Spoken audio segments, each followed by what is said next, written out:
Sabarmati online classes में आप सभी का स्वागत है। तो इस वीडियो में हम क्लास 12 बायोलॉजी के अंतर्गत मोस्ट इंपॉर्टेंट टॉपिक देखेंगे जो कि जैव विविधता एवं उसके संरक्षण से संबंधित है। तो सबसे पहले यहाँ पर कुछ नोट पॉइंट देख लेते हैं। जैसे कि फर्स्ट है हमारा IUCN तथा WWF का पूरा नाम क्या है।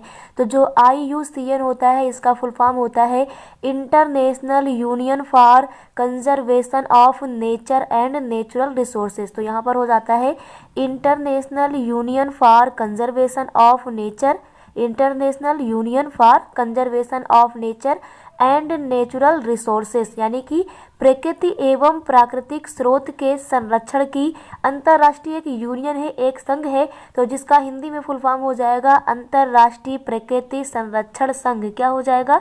अंतर्राष्ट्रीय प्रकृति संरक्षण संघ।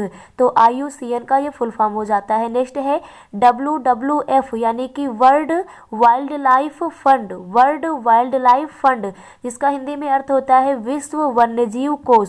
तो वर्तमान में इसका फुल फॉर्म हिंदी में है प्रकृति के लिए विश्व वन्यजीव कोष। क्या होता है? प्रकृति के लिए विश्व वन्यजीव कोष। अब यहाँ पर इंपॉर्टेंट टॉपिक देखते हैं। तो महत्वपूर्ण टॉपिक है हमारा राष्ट्रीय उद्यान, यानी कि नेशनल पार्क किसे कहते हैं। तो जो नेशनल पार्क होता है, ये राष्ट्रीय उद्यान जो होता है ये केंद्र सरकार द्वारा संरक्षित क्षेत्र होता है और इसमें जो संकटग्रस्त जातियां होती हैं उनको संरक्षण प्रदान किया जाता है। तो इस प्रकार से लिखते हैं कि केंद्र सरकार द्वारा जीव जंतुओं एवं पशु पक्षियों के संरक्षण हेतु घोषित स्थल राष्ट्रीय उद्यान कहलाता है। तो ये केंद्र सरकार द्वारा घोषित होता है।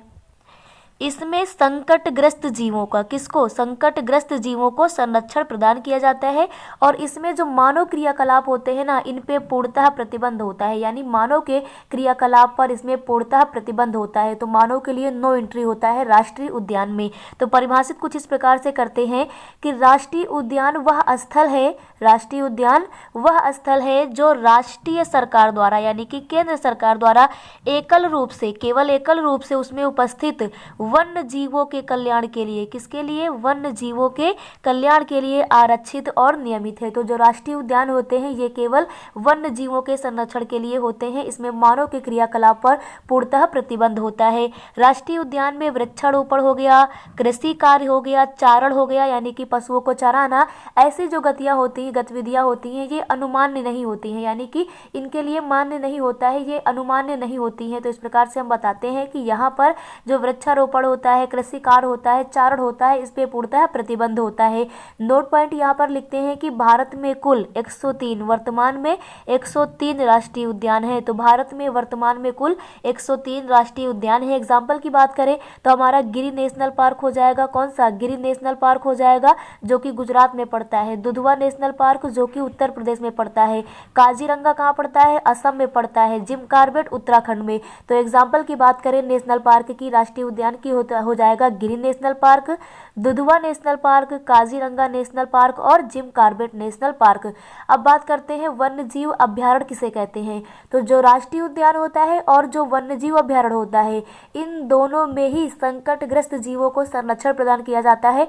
दोनों में अंतर ये होता है कि राष्ट्रीय उद्यान एक छोटा क्षेत्र होता है, वन्य जीव अभ्यारण्य एक बड़े क्षेत्र में वहां पर वन्य जीवों को संरक्षण प्रदान किया जाता है।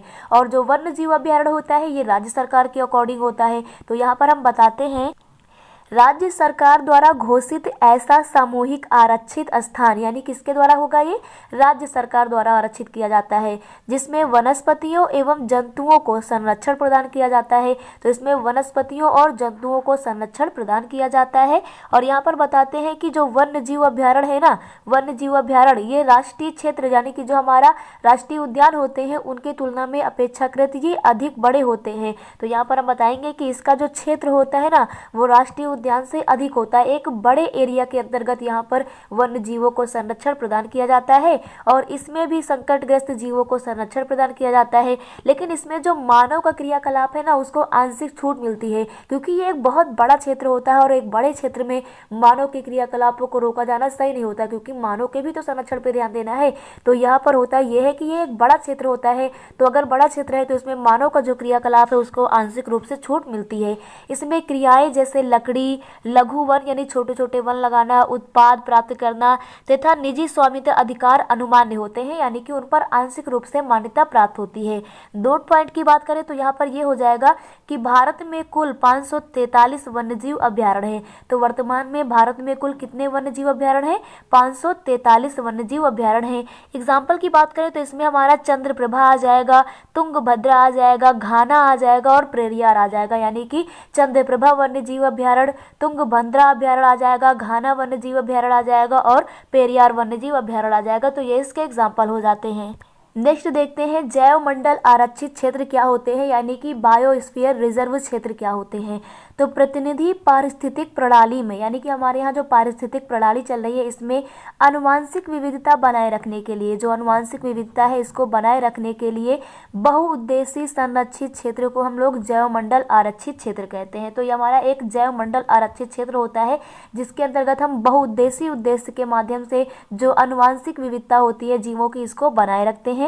सन 1971 में यूनेस्को की, तो यूनेस्को की सन 1971 ईस्वी में यूनेस्को की मनुष्य एवं जीवमंडल परियोजना के अंतर्गत, कौन सी परियोजना? मनुष्य एवं जीवमंडल परियोजना के अंतर्गत मानव कल्याण हेतु जीवमंडल के संरक्षण की दृष्टि से, किससे? जीवमंडल की संरक्षण की दृष्टि से जीवमंडल आरक्षित क्षेत्रों की स्थापना की गई है। तो जो जीवमंडल आरक्षित क्षेत्र होते हैं इसमें मानव के कल्याण के लिए और जो जीवमंडल है इसमें संरक्षण की दृष्टि से यहाँ पर इन क्षेत्रों को स्थापित किया गया है। और यूनेस्को की बात करें तो उसके जो प्रोग्राम है मनुष्य एवं जीवमंडल परियोजना, उसके अंतर्गत 1971 के अंतर्गत जो बायोस्फीयर रिजर्व है इनकी स्थापना का शुभारंभ किया गया है। भारत के सुरक्षित जैव मंडलीय क्षेत्र की बात करें तो भारत में कुछ ऐसे क्षेत्र हैं जो बायोस्फीयर रिजर्व हैं, यानी जैव मंडल आरक्षित क्षेत्र हैं। जैसे एग्जाम्पल के रूप में नीलगिरी हो गया, नंदा देवी हो गया, मानस हो गया, सुंदरवन हो गया, अमरकंटक और कंचनजंगा। इस प्रकार से अनेक एग्जाम्पल हैं जो भारत में जैव मंडल आरक्षित क्षेत्र हैं। तो इस प्रकार से इम्पॉर्टेंट टॉपिक जो कि बायोस्फीयर रिजर्व है, वन्यजीव अभ्यारण्य है और नेशनल पार्क है, ये आप लोगों को क्लियर हो गया होगा। Thank you.